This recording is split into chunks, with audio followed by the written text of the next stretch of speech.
Yo, what's going on, you guys? Your boy Pwny Montana, and in this video, we are going to be going over the swerve in Madden 22. Similar to kind of swerving out of routes back in last year's game, this is going to be something very similar. I'm not talking about Madden 18 swerve, where you're swerving to kind of dumb out the AI so that you guys can get like a crazy aggressive catch, but this is going to be very helpful for some of you guys who are trying to take that next level leap to like that pro level game. Now, before I get into it, if you guys are new, do not forget to hit that subscribe button, like the video, comment down below on anything that you guys would like to see on the channel, and if I have something, I'll post it for you guys.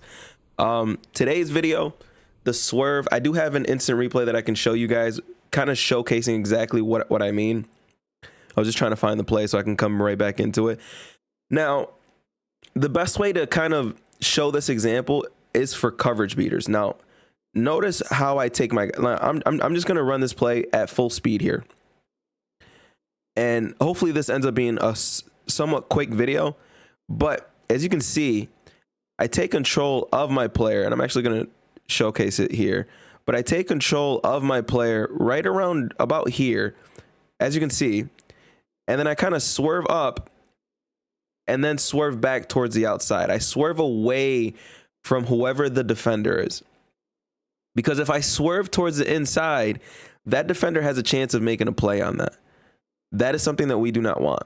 That is why we click on, as you can see, I click on right where that little blue marker shows up, and I aim myself sort of up towards the inside hash, and then I aim back out towards where the catch marker is. What that does is it sort of dumbs out the AI so that you're allowed a little bit more space to make a catch on those types of passes. Now, granted, if I'm possession catching, that's going to be a catch almost every single time because I chose to possession catch that. Now, I'm actually trying to find the same play. Backs cross. And on the defensive side, I believe I was just running a cover 2 out of 3-3-5 wide. It was the best example that I was able to get coming out of that. So let's run it one more time with the same exact setup, because we're trying to go over the top of Derwin James, who's one of the better safeties in the game. So we're just running the same exact play. Safety gets beat, and this time that was just a horrible throw, horrible pass, horrible throw. So this works best when you're trying to run a coverage beater of some sort. So I am only going to try to run the coverage beater, but you can run this with corner routes, crossing patterns. I'll actually try to find a crossing pattern for those of you guys who are very curious about how this works properly. But again, now I'm throwing it here. And you see how you still get an animation even though you're swerving away from where the catch marker is. I swerved a little bit of ways away. And no, I did not catch it, but this is a perfect example. I swerved a decent ways away. As you can see, I swerved a good 3 yards away from where that catch was supposed to be made. And I pressed triangle to catch the ball around here. And I still ended up getting an animation for some type of aggressive catch. Granted, you never want to go for the aggressive catch in this situation. You simply just want to go for some rack animation or a possession catch, because you don't want to sit there and make it easy for, oh, never mind, I kind of messed up on this. Let's just show this anyways. So that's his perfect example right there as well. Because I was swerving inwards, that outside safety was able to actually get a play on that ball. But that is not what we're trying to showcase here. I'm trying to showcase the right side of it. So square should be open. Its square is. And you kind of get forced back into an animation, but it's in a positive way, because you're kind of taking the defender kind of out of it. Because if you swerved inwards, you're gonna give that player a chance to to knock that ball out with some zone KO or medium zone or deep route KO, whatever the case may be, if they are activated like Derwin James was, this is a knockout if I don't swerve here.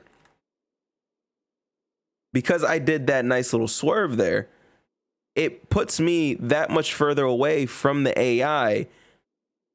Right there, I am separating myself from the AI more so than if I just let the play happen as it was. So right there is where the CPU is like sort of like coding where we're catching the ball. And that's how far the CPU is away from us, from EA standpoint, from a coding standpoint. The swerve helps in that regard, which makes it so that we could just possession catch that and have that be a catch almost every single time. Now, I'm going to try to find some crossing pattern to help you guys out, to help you explain a little bit more what I mean by this. Let's find one. If we have bunch, we'll be able to rock pretty much just, you know, verts. So we're rocking verts.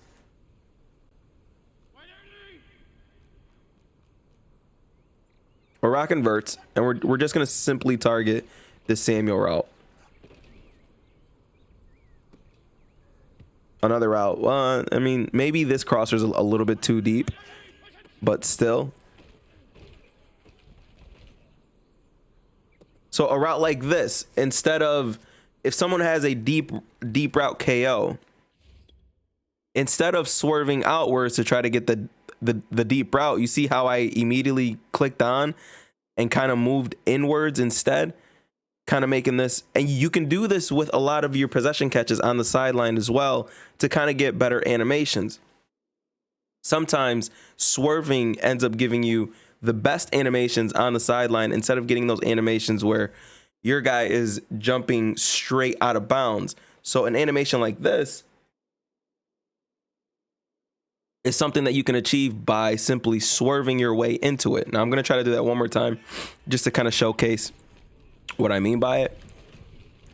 So again, we swerve inwards, and again, we're able to get our feet down instead of just completely diving out of bounds. So swerving does have its we got sacked there.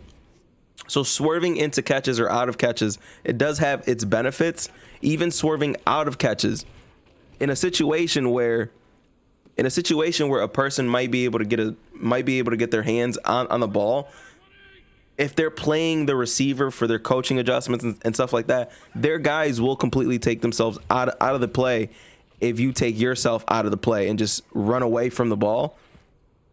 It will sometimes help you avoid interceptions. And I know that's a crazy thing to say or do, to just completely avoid yourself from getting avoid yourself from the ball. I know that sounds crazy to say, but sometimes it's the lesser of two evils, because you're dodging some form of interception. So again, something like this, more towards the sidelines. But if I went and if I did this specific play here and I didn't swerve towards the outside, now watch how I swerve. I swerve towards the outside. I'm making it so that EA registers this as a closer one-on-one. It turns this into a 50-50 ball instead of a 100% catch guarantee, because right now, as I swerved out, I added a little bit more separation where EA couldn't sit there and say, hey, this is a 50-50 ball. No, my guy this is a 70-30 ball that they potentially could stop me if they had some type of KO. That's it. That is the swerve. You simply just do it by clicking on and swerving away from the defender and then into where the catch radius is. For those of you guys who don't know what the catch radius is, the circle that's in the middle of the field whenever you throw the ball. So I'm going to sit there and I'm going to throw to R1. That big orange circle, that's your little catch radius. You swerve away from that and then swerve into it. And it will allow you to make these crazy catches that some people will be sort of amazed by you doing, because it's just not something that a lot of people are very comfortable doing. So again, something like that, I swerved. It's a perfect example that I can showcase, and then I'll get out of here. But perfect example, I throw that ball, and I came down and went up. So I took my user and I moved down, and I did move down a little bit.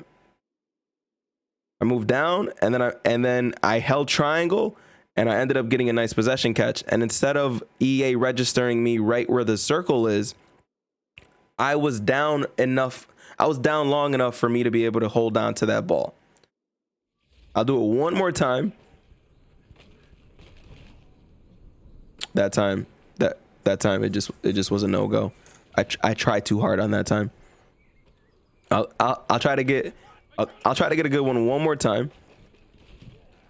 And again, we end up getting that possession catch where they have zero chance at defending that.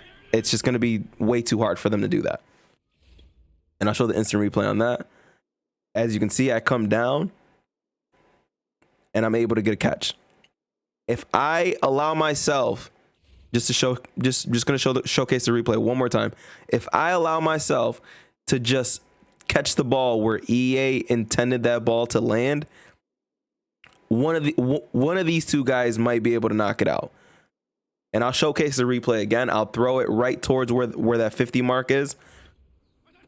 I'll throw it right towards where that 50 mark is, and look at the difference.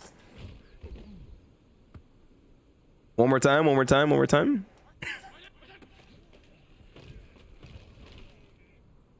Okay. Maybe I'm not throwing it exactly where, I intended it, because right now I'm not pass leading it at all. But still, like it just feels like the coverage is just a lot tighter, and I just don't want to risk that. But that's the video. The swerve, learn it, adjust to it, get better at it. It will make you a better pass thrower, a better pass catcher, and you guys will just be taking that next step to becoming more elite in Madden 22 or Madden in general. My name is Pwny Montana. If this video was helpful, leave a like, subscribe if you're new, and I'll see you in the next one. As always, 2 fingers, deuces, and peace out, you guys.